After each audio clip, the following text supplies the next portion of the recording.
Sir இன்னைக்கு உச்சநீதிமன்றம் வந்து என்ன ஆலோசனை வழங்கியிருக்கு சார்? உச்சநீதிமன்றத்தில் ஏற்கனவே உச்சநீதிமன்றம் இந்த கரூர் வழக்கை வந்து சிபிஐக்கு மாற்றல் செய்யும் பொழுது பாராகிராஃப் 33ல 3 நபர்கள் அடங்கிய கமிட்டி, அதாவது நீதியரசர் அஜய் ரஸ்தோகி அவர்கள் அடங்கிய கமிட்டியில வந்து அவங்க என்ன direction கொடுத்திருக்காங்கன்னா, the committee shall monitor the investigation transferred to the CBI and is at liberty to issue proper directions for the area in which the investigation is required to be carried out. இரண்டாவதாக, it shall monitor the investigation carried out by the CBI as directed. மூன்றாவதாக, the committee shall have the liberty to review the evidence collected by the CBI from time to time and supervise the investigation to ensure that it reaches its logical conclusion. நான்காவதாக, the committee may undertake an inquiry into the matter ancillary incidental to the Karur stampede which might be necessary to ensure fair, transparent and independent investigation into the matter as it deems fit. ஐந்தாவதாக, committee shall devise its own procedure as per the directions of the honorable former judge.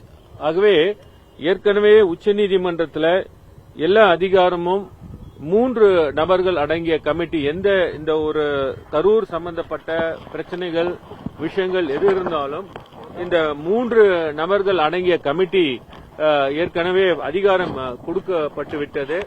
அந்த committee வந்து செல்வதற்கு திராவிட முன்னேற்ற கழகத்தை அறிவுறுத்தினால் இன்று அந்த மனுக்கள் வாபஸ் வாங்கப்பட்டு, அது மட்டுமில்லாமல் ஆதவ் அர்ஜுனா அவர் அமைச்சர் அவர்கள் பேசியது வந்து கண்டெம்ட் ஆஃப் கோர்ட் என்று கூறியிருப்பதனால், அந்த கண்டெம்ட் ஆஃப் கோர்ட் நீங்கள் வந்து சொல்லியிருப்பதனால் அந்த நீங்க என்ன ரைட்ஸ் உங்களுக்கு இருக்கோ அந்த ரைட்ஸ் பிரகாரம் நீங்க ஒர்க் அவுட் பண்ணிக்கலாம். எந்த ரெமெடிஸ் வந்து சட்டத்தின் பால் உள்ளது என்பதனால் அந்த சட்டத்தின் பால் நீங்க ஒர்க் அவுட் பண்ணிக்கலாம் என்று இன்னைக்கு வந்து இந்த மனுவை வந்து திராவிட முன்னேற்ற கழகம் வந்து தாக்கல் செய்ததை வந்து இன்று வாபஸ் வாங்க அனுமதித்துள்ளார்கள்.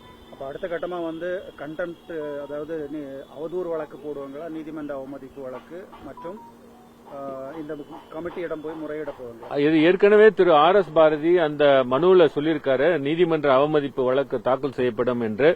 அதைதான் இன்று நீதிமன்றமும் சுட்டிக்காட்டியது. அவர் அந்த மாதிரி பேசியது என்றால் அது நிச்சயமாக ஒரு நீதிமன்றம் கொடுத்த உத்தரவுக்கு எதிரானதாகும் என்பதை தான் நீதியரசர்கள் அதை சுட்டிக்காட்டியுள்ளனர். மேலும் வந்து நீதியரசர்கள் வந்து இந்த கமிட்டி ஏற்கனவே 3 நபர்கள் அடங்கிய கமிட்டிக்கு முழு பவர் இருக்கிறது. எல்லா விஷயங்களும் டைரக்ஷன் கொடுப்பது உள்பட அதிகாரம் அவர்களுக்கு இருக்கிறது. அதனால அந்த பவர் இருக்கும் பொழுது இந்த மனு எப்படி நீங்க வந்து தாக்கல் செய்யலாம் என்று கேட்டதனால் அறிவுறுத்தின் பேரில் இந்த மனுவை திராவிட முன்னேற்ற கழகம் வாபஸ் வாங்கியுள்ளது. அடுத்த கட்டமாக திமுக நிச்சயமாக, ஏன்னா அது வந்து சாட்சிகள் பிற சாட்சியாக ஆகக்கூடாது. இது என்ன உச்சநீதிமன்றம் உத்தரவு, இந்த உச்சநீதிமன்ற உத்தரவை செயல்படுத்த அனைவரும் இதற்கு ஒன்றிணைய வேண்டும். உச்சநீதிமன்றம் ஒரு உத்தரவு போட்டிருக்கிறது, அந்த உத்தரவை செயல்படுத்த வேண்டும். இதுதான் எண்ணம். எந்த முறையில் அணுக வேண்டும், எப்படி அணுக வேண்டும் என்பதை நீதியரசர்கள் கருத்து தெரிவித்துள்ளார்கள். அந்த கருத்து நிச்சயமாக ஏற்றுக்கொள்ளப்பட்டு திராவிட முன்னேற்ற கழகம் சார்பில் அவர்கள் கூறியுள்ளபடி இந்த கமிட்டிக்கும் அதே போல இந்த கண்டெம்ட் ஆஃப் கோர்ட் முறையும் அணுகப்படும். தொடர்ந்து பேசுவதை அமைச்சர்கள் இப்போதாவது நிறுத்துவார்கள் என்று எதிர்பார்க்கிறேன்.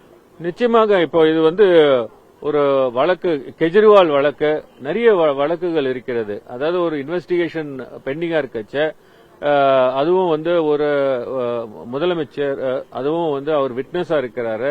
அவரு போய் வந்து அந்த விட்னஸஸ் வந்து நேரடியாக சந்திக்கும் பொழுது நிச்சயமாக இன்ஃபுளுன்ஸ் ஆகிறதுக்கு வாய்ப்புகள் இருக்கிறது. அதே போல ஒரு மாண்புமிகு அமைச்சர் அவர் ஆதவ் அர்ஜுனா, அவர் போய் வந்து ஒரு பிரஸ்ல வந்து ஒரு நேரேட்டிவா செட் பண்ணி அப்படின்னு சொல்றது, அது வந்து போலீஸ் ஆபீசர்ஸ் அவருடைய எவிடன்ஸ் ஏற்கனவே ரெக்கார்ட் ஆனது, அதே போல விட்னஸஸ் ஏற்கனவே கொடுத்த எவிடன்சஸ் ரெக்கார்டா இருக்கு. இதெல்லாம் வந்து ஒரு பாதிப்பு ஏற்படும். அதனாலதான் திராவிட முன்னேற்ற கழகம் இந்த மனுவை தாக்கல் செய்துள்ளது. இந்த மனுவில் இன்று நீதிபதிகள் இவ்வாறு கூறியுள்ளார்கள். அதற்கேற்ற போல நீதிபதிகள் 61 பேரில் இந்த நடவடிக்கை எடுக்கப்படும். நன்றி, வணக்கம்.